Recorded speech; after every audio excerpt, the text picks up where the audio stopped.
Assalamualaikum warahmatullahi wabarakatuh. Perkenalkan, nama saya Della Aulia Ramawati dengan NIM 23091320063. Di sini saya memilih kepemilikan independen. Alasan saya memilih kepemilikan independen karena mudah, cepat, praktis, dan nggak usah izin yang ribet. Kenapa saya mengatakan nggak usah izin yang ribet? Karena toko independen kepemilikan pribadi itu ketika kita mempunyai lahan dan tempat yang kita punyai yaitu strategis, kita bisa kapanpun membangun toko kelontong tersebut tanpa izin ke yang ribet lah, intinya begitu.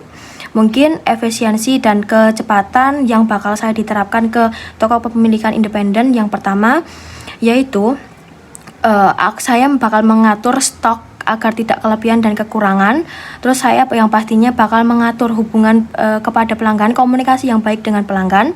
Terus mungkin bagaimana cara saya mempunyai toko kepemilikan pribadi untuk mengatur produk yang tepat. Yang pertama, memilih produk yang sesuai kebutuhan pelanggan. Yang kedua yaitu jumlah yang tepat. Saya bakal tetap terus-terusan mengatur stok, dan saya bakal selalu mengatur stok agar tidak kelebihan dan kekurangan di saat penjualan.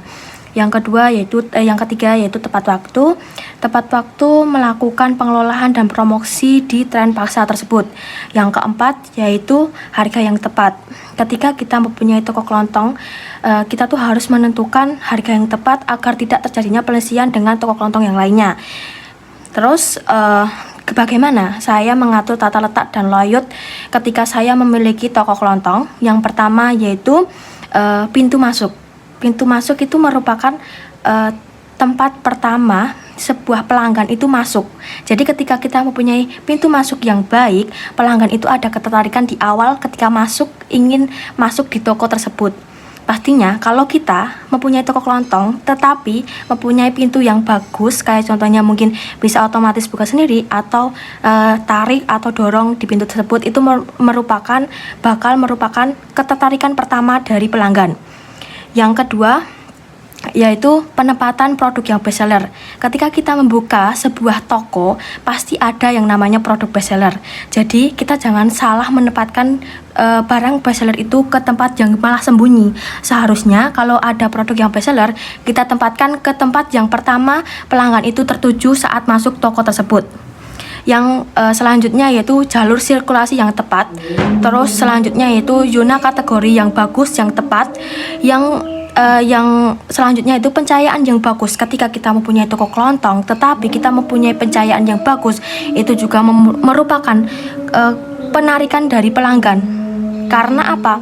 Karena ketika pelanggan memilih sebuah produk tapi pencahayaan kita juga bagus, jadi memudahkan pelanggan itu mencari produk-produk yang dia cari. Terus area promosi yang strategis, kayak contohnya ketika kita ini mau promosi ya, kita tempatkan ke tempat strategis. Yang pertama ketika pelanggan itu datang ke toko kita, langsung terlihat oleh pelanggan.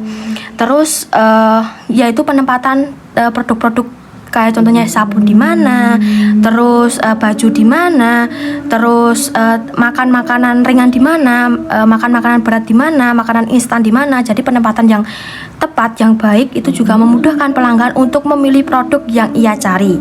Begitu. Mungkin selanjutnya strategi CRM apa yang bakal saya terapkan di toko independen kepemilikan saya pribadi. Mungkin di sini saya bakal membangun CRM yang sangat sederhana, yang membangun hubungan antar pelanggan yang baik dan membuat pelanggan itu loyal kepada toko kepemilikan pribadi saya. Yang pertama mungkin tuh saya bakal memberikan gift kepada pelanggan yang sudah mau loyal kepada produk kepada saya, selalu membeli di toko saya, memberikan gift, memberikan promosi, dan itu merupakan apresiasi dari saya untuk pelanggan, agar pelanggan itu terus-terusan loyal kepada toko yang saya miliki. Mungkin itu saja alasan saya memilih toko independen kepemilikan pribadi. Terus yang selanjutnya penerapan apa saja yang bakal saya terapkan di toko pemilikan pribadi saya, terus layout yang tepat, terus strategi CRM apa yang saya bakal terapkan juga di toko kelontong saya. Mungkin itu saja sih yang bisa saya sampaikan. Bila ada salah kata saya mohon maaf. Saya akhiri. Wassalamualaikum warahmatullahi wabarakatuh. Terima kasih.